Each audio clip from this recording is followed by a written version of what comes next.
Welcome back to LexTalks, Legal Topics Simplified, your guide to navigating the world of law. Yep. Today we're diving deep. Yeah, deep into a topic that's super relevant for all you Indian law students out there. Definitely The relevant. Directive Principles of State Policy, Oh, yeah. those guidelines in Part 4 of the Indian Constitution, they're like, Guiding stars. exactly, guiding stars for India, setting goals towards a just and equitable society. Big goals. But here's the thing. Are they just aspirational? Or can courts actually, make the government act on them? We'll untangle this whole debate, The big debate. explore landmark cases, and see how amendments have shaped their interpretation. It's fascinating stuff. What's so cool about DPSPs is they're not just, a bunch of legal jargon. They represent this vision. A vision. Yeah, of India's future, reflecting the hopes and aspirations of the framers of the Constitution. Think of them as, As a roadmap. yes, a roadmap to achieving the ideals enshrined in the preamble, guiding the government towards creating a society that's not just free, but also fair. Okay, so it's like setting the stage for how India should, ideally function. Yeah. Right? But how do they actually work within the legal framework? Right. Are they enforceable, like fundamental rights? I mean, can you take the government to court if they don't, say, provide free legal aid? That's where it gets interesting. Article 37 of the Constitution is super clear.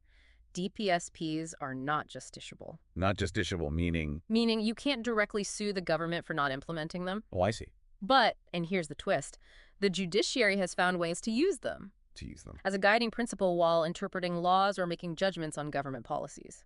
So even though they're not directly enforceable, they still hold weight in legal decisions. They do. They do. Could you give us a real-world example of how this plays out? Absolutely. Take the Air India Statutory Corps v. United Labor Union case from 1997. The Supreme Court emphasized that socioeconomic justice, a core principle reflected in many DPSPs, is an inseparable part of the broader concept of justice. So the court is essentially saying that even though you can't directly enforce these principles, they can't just be ignored when making legal decisions. It's Well- like they're weaving them into the fabric of legal interpretation. Exactly. Another great illustration is the Sarla Mudgal v. Union of India case from 1995. Okay. The case revolved around personal laws and the idea of a uniform civil code, a goal outlined in Article 44 of the DPSPs. The court, while acknowledging the complexities, strongly emphasized the need for a uniform civil code to promote national unity and integrity. So even though Article 44 isn't directly enforceable on its own, the court used it to underline the importance of its underlying objective. Yeah. It seems like DPSPs provide this underlying framework that subtly influences legal decisions and policymaking. That's a great way to put it. They're not commandments, but rather a set of guiding principles. Guidelines. And the judiciary over the years has developed this nuanced understanding of how to use them. It's been a fascinating evolution to observe. Speaking of evolution, I'm curious about the relationship between DPSPs and fundamental rights. I mean, they seem to pull in different directions sometimes. Yeah. Individual rights versus societal goals. Right. How has the judiciary reconciled these two? You've hit upon a crucial point. In the early years of independent India, DPSPs were seen as somewhat subordinate It's subordinate. to fundamental rights. Courts generally viewed them as aspirational, almost like an appendix to the main body of rights. So individual rights trumped societal goals. That was the general trend. Was it a clear hierarchy back then? Pretty much. But things began to shift in the 1970s. Wow. The concept of, Harmonious construction. yes, harmonious construction started gaining ground, And that is, where courts attempt to reconcile both sets of principles. Instead of seeing them as competing forces, they started looking for ways to make them work together. so finding that sweet spot where individual rights and the greater good can coexist. Precisely. The Minerva Mills v. Union of India case in 1980 was pivotal in solidifying this approach. Okay.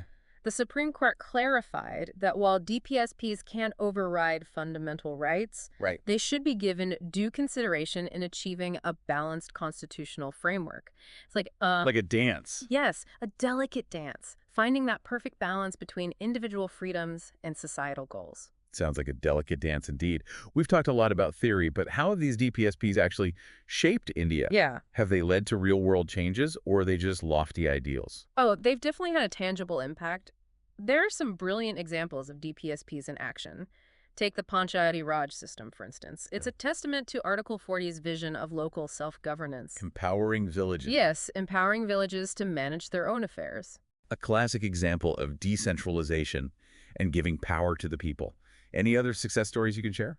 Well, the Right to Education Act of 2009 is a major win. It fulfills the DPSP goal of, well, Free and compulsory education. yes, free and compulsory education for all children, as enshrined in Article 45. A genuinely transformative policy, wouldn't you say? Absolutely. But let's be real. There must be areas where implementing these principles has been a tough nut to crack. What are some of those sticking points? You're right. Achieving a uniform civil code, as envisioned in Article 44, has been a long and complex debate. Why is that? It intersects with religious customs and personal laws, leading to diverse opinions and sensitivities. I think. And bridging the gap between the rich and poor, as outlined in Article 39, requires sustained effort Effort. and innovative policies. It's an ongoing challenge. It seems like putting these lofty principles into practice is a lot more complex than it might appear at first glance. It is. So while DPSPs provide this roadmap, navigating that road is filled with complexities and requires constant effort. That's a fantastic way to put it. The journey towards a truly just and equitable society is continuous, Yeah. and DPSPs serve as those guiding lights along the way. This has been an incredibly insightful deep dive into the Directive Principles. Before we move on, I want to address our listeners, Yes. especially our Indian law students. Hmm. Why is understanding these principles so crucial for you as you embark on your legal careers? As future legal eagles, you'll be dealing with cases that directly or indirectly touch upon these principles, whether it's labor laws, environmental regulations, or family matters. DPSPs offer this valuable framework for understanding the social and ethical considerations that underpin legal decisions. So it's not just about memorizing articles for exam, No. but grasping their deeper significance in shaping a just society. It's about seeing the bigger picture. Absolutely. We encourage you to think critically about these principles. Don't just accept them at face value. Right. Question them, analyze them, and see how they apply to the challenges India faces today. That's a great point. Hmm. What do you think is the most pressing DPSP that needs attention in India right now? And what role can the judiciary play in making it a reality? It's a question worth pondering, and we can explore it further in our next segment. I completely agree. It's a discussion we should definitely continue. For now, we'll just continue right now. So let's shift gears a bit and dive into some specific DPSP articles that really highlight this balancing act between individual liberty and the well-being of society as a whole. Okay, sounds good. Where should we start? I'm ready to get into the nitty-gritty. Let's tackle Article 44, which aims to establish a uniform civil code Okay. for all citizens. It's a prime example of this delicate balance we've been discussing. The Uniform Civil Code. It's always a hot-button issue, isn't it? So what does this principle actually, entail? In essence, it aims to replace personal laws based on religion with a common set of laws governing things like, marriage, divorce, inheritance, and adoption. These laws would apply to all citizens, regardless of their religious beliefs. I can see how that would simplify things from a legal standpoint. But as we mentioned earlier, it's a topic that sparks a lot of debate. Why is that? The debate often revolves around finding that sweet spot between individual religious freedom, right, and the pursuit of a unified legal system. Okay. Those who support a uniform civil code argue that it would promote gender equality, national integration, and make legal processes much more straightforward. It makes sense. Less confusion, more fairness across the board. But what about the concerns raised by those who oppose it? Why are some people hesitant about this idea? Critics worry that imposing a uniform code could infringe upon the right to freely practice one's religion. They believe it's crucial to respect diverse cultural and religious practices, even if it means having different personal laws. It's a classic dilemma, individual rights versus societal goals. So where does the Indian legal system stand on this issue right now? Has there been any movement towards a uniform civil code? As we discussed earlier, Article 44 is a directive principle, Right. not a fundamental duty. Right, so it's not directly enforceable in court. However, the judiciary has on several occasions emphasized the need for a uniform civil code And and urged the government to work towards implementing it. so it's like a nudge from the court saying, hey, government, this is important. Don't let it fall by the wayside. Exactly. The courts are acknowledging the significance of Article 44's objective while also recognizing the complexities and sensitivities involved in its implementation. It's all about finding that balance between legal uniformity and respect for India's diverse cultural fabric. It's a fascinating tightrope walk, for sure. Now, let's shift gears and talk about another intriguing DPSP Article 39. It seems to lay down some important economic principles. Article 39 is it's a multifaceted article that focuses on creating a fair and just economic order in India. One of its key provisions is ensuring equal pay for equal work, regardless of gender. Equal pay for equal work, that's a fundamental principle of fairness, but sadly we know it's not always the reality on the ground. You're right. The gender pay gap is a persistent problem, not just in India, but globally. Yeah.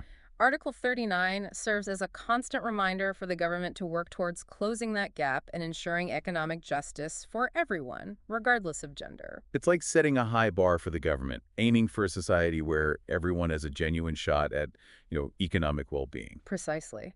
And Article 39 goes beyond just equal pay.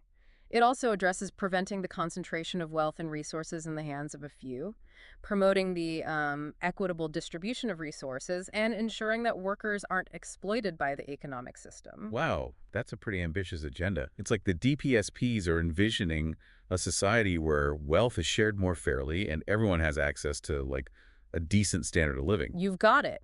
These principles reflect a commitment to social welfare and economic justice, guiding the government to create policies that benefit all of India's citizens, not just a select few. It's fascinating how these DPSPs address such a wide range of issues, from economic equality to legal uniformity. But I'm curious, have there been any instances where these principles have, like, directly clashed with fundamental rights?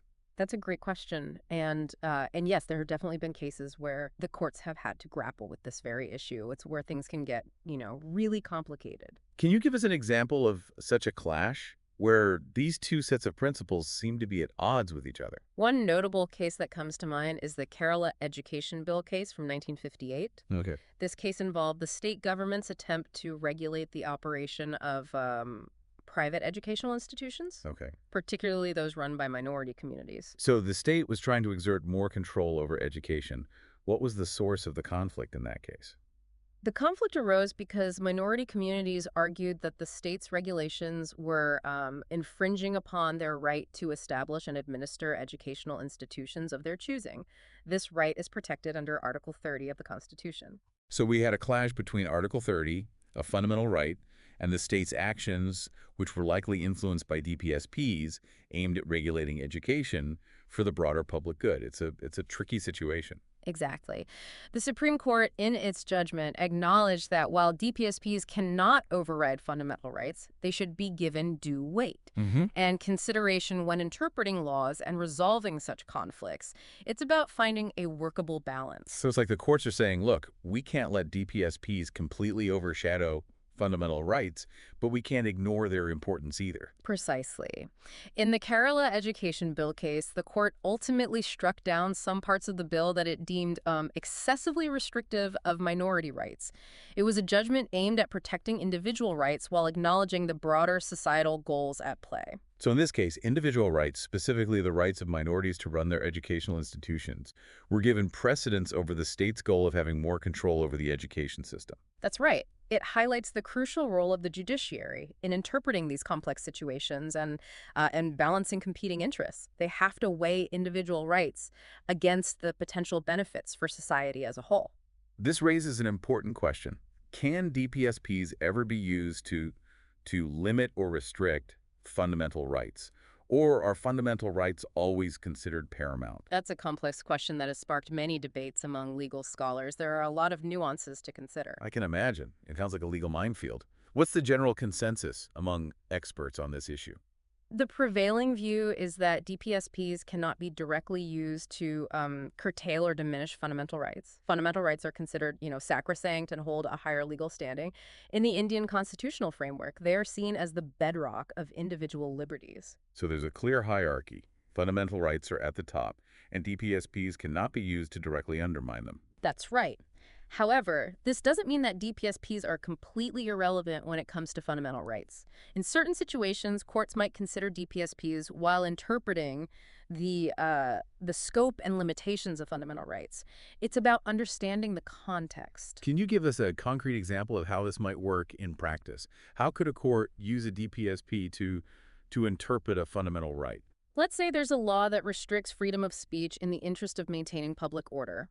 Now, Article 19(2) of the Constitution allows for reasonable restrictions on free speech on certain grounds, including public order. While interpreting such a law, a court might consider DPSPs that promote social harmony and peace. Okay. Essentially, they might use DPSPs as a guide to determine what constitutes a reasonable restriction on free speech in that specific context. So it's not about using DPSPs to directly restrict free speech, but rather to understand the boundaries of those restrictions and ensure they are, well, justified. Exactly. It's about finding that delicate balance, ensuring that any limitations on fundamental rights are truly necessary and proportionate to the objectives outlined in the DPSPs. It's a nuanced approach to legal interpretation. This discussion is really highlighting the complexities of the Indian legal system. There are so many factors to consider, so many competing principles.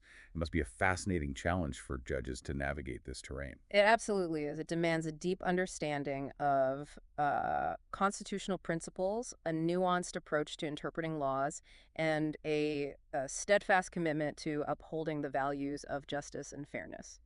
It's a challenging but incredibly important task. Well said. This has been an incredibly insightful look at the interplay between DPSPs and fundamental rights.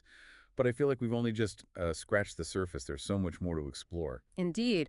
We haven't even touched upon landmark cases like Minerva Mills, which played a pivotal role in shaping how we understand DPSPs. It's a case that goes to the very heart of the balance between individual rights and the power of the state. Oh, yes, Minerva Mills. Every law student knows about that case. It's like a legendary judgment in the world of constitutional law. I remember wrestling with it in my own studies. I can only imagine. It's a case that delves deep into the concept of judicial review, the delicate balance between fundamental rights and DPSPs, and the limits on Parliament's power to amend the Constitution. It sounds intense. I think we need a whole dedicated segment just to unravel the complexities of the Minerva Mills judgment. It deserves its own spotlight. I completely agree. It's a case that demands our full attention. Perfect. Let's take a deep dive into the Minerva Mills case after a short... You know what? Let's just do it now. All right, so Minerva Mills, get those legal brains fired up because we're about to tackle this this legal behemoth. Oh, yeah. Minerva Mills v. Union of India, a 1980 landmark judgment that really shook things up in the Indian legal landscape. Okay, for our listeners who might not be constitutional law whizzes, Right. Let's break it down. What was the central issue in this case? Why is it considered such a big deal? At its core, Minerva Mills revolved around Parliament's power to amend the Constitution. Specifically, its ability to prioritize directive principles over fundamental rights. Ah, there we go again. It raised some fundamental questions about the balance of power in India's democracy. So it all circles back to that tension between individual rights and what's considered good for society as a whole. Exactly. The case stemmed from a series of amendments made to the Constitution in the 1970s. Okay. Particularly the 42nd Amendment, which aimed to broaden the scope of DPSPs and limit the court's power to review certain legislative actions. It was a time of, significant political and social change in India. So was the government essentially trying to, give more weight to DPSPs? Yeah. And potentially curb the court's ability to strike down laws? That's a great way to summarize it. The 42nd Amendment introduced Article 31C, which declared that any law designed to implement the DPSPs, outlined in Article 39B and C, couldn't be challenged in court on the grounds that it violated fundamental rights. Oh, wow. It was a bold move. So Article 31C was basically saying if a law helps achieve these DPSPs, we're not too concerned if it steps on some fundamental rights along the way.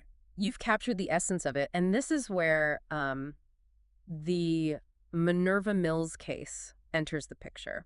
The owners of Minerva Mills, a textile company, challenged the validity of certain nationalization laws, arguing that these laws infringed upon their fundamental rights, particularly their right to property. So this wasn't just an abstract legal debate anymore. It had real-world consequences for, businesses and individuals. Absolutely. The stakes were high. and the implications far-reaching. And in a historic decision, the Supreme Court struck down Article 31C, Wrote. declaring it unconstitutional. It was a major victory for the protection of individual rights. So the court essentially put a stop to the government's attempt to give DPSPs absolute supremacy over fundamental rights. That's right. The court based its reasoning on the basic structure doctrine, Okay. a principle that had evolved from an earlier landmark case, Kesavananda Bharati. Okay, I have to admit, this is where I get a little lost. Mm-hmm. What is this this basic structure all about? It sounds pretty fundamental, pun intended. It is fundamental. The basic structure doctrine essentially states that while Parliament has broad powers to amend the Constitution, there are certain core principles, the basic structure, that cannot be altered. These principles are seen as the foundation of India's democracy and the rule of law. So there are certain non-negotiables, Yes. certain core values Yes. that are so essential to the Constitution that even Parliament can't touch them. Precisely. And the court in the Minerva Mills case held that judicial review, the power of the courts to strike down laws that violate the Constitution, Right. is an integral part of this basic structure. It's a crucial check on legislative power. So by striking down Article 31C, the court was safeguarding the court's power to protect fundamental rights, even in cases where DPSPs are involved. Exactly. It was a way of ensuring the DPSPs couldn't be used to completely override individual liberties. You've grasped the key point. The Minerva Mills judgment reaffirmed the importance of fundamental rights and set clear limits on how far DPSPs could be used to potentially infringe upon those rights. It was a landmark judgment in the history of Indian constitutional law. This Minerva Mills case is clearly a big deal for a reason. It really solidified the place of fundamental rights within the Indian constitutional framework. Absolutely. It's a case that every law student should know, like inside and out. It's a cornerstone of Indian constitutional law. But it's also crucial to remember that the judgment didn't, completely dismiss the importance of DPSPs. Right. It wasn't about saying that one set of principles trumps the other completely. Right. It's not a black and white situation. No. So how did the court reconcile the importance of both fundamental rights and DPSPs in its judgment? It sounds like a delicate balancing act. The court emphasized the idea of harmonious construction, Meaning? which means that courts should strive to interpret fundamental rights and DPSPs in a way that they complement Okay. and support each other rather than clashing. Okay. It's about finding a way for them to coexist harmoniously within the constitutional framework. So it's about finding that middle ground, Yes. recognizing that both sets of principles are essential for a well-functioning and just society. Exactly. It's about recognizing that individual rights and broader societal goals are not necessarily at odds with each other. Right. They can and indeed should coexist and work together to create a better India. This has been an incredibly insightful journey into the world of directive principles. We've explored their purpose, Yeah. their impact, the complex relationship they have with fundamental rights, and some of the landmark cases that have shaped their interpretation. A lot to unpack. As we wrap up, what key takeaways should our listeners, especially those aspiring lawyers, keep in mind about DPSPs? First and foremost, remember that the Indian Constitution is not, a static document. It's a living, breathing entity that is constantly evolving. Through judicial interpretation and amendments, it's a dynamic system designed to adapt to the changing needs and challenges of Indian society. So it's not just a dusty old book of rules. Right. It's a document that's still relevant and evolving in the 21st century. Absolutely. And second, never underestimate the significance of DPSPs. Right. They might not be directly enforceable in court, but they have played a profound role in shaping India's legal, social, and political landscape. They represent the aspirations of the nation and guide the direction of government policies. They're like the moral compass guiding India towards a just and equitable future. That's a beautiful way to put it. And finally, remember that law is not just about abstract principles and legal technicalities. Mm-hmm. It has real-world implications for the lives of individuals and communities. So it's not just about winning court cases or climbing the legal ladder. It's about using your knowledge of the law to make a positive difference in the world and contribute to building a better society. Precisely. That's the essence of what it means to be a lawyer in a vibrant democracy like India. You have the power to shape the future through your understanding and application of the law. Well said. This has been an amazing deep dive into the world of DPSPs.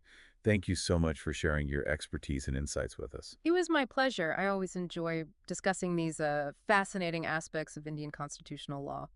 And to our listeners, thank you for joining us on LexTalks. We hope you found this deep dive into the directive principles of state policy informative and thought-provoking. Don't forget to follow and subscribe to LexTalks for more insightful explorations of the legal world. We'll be back soon with another episode.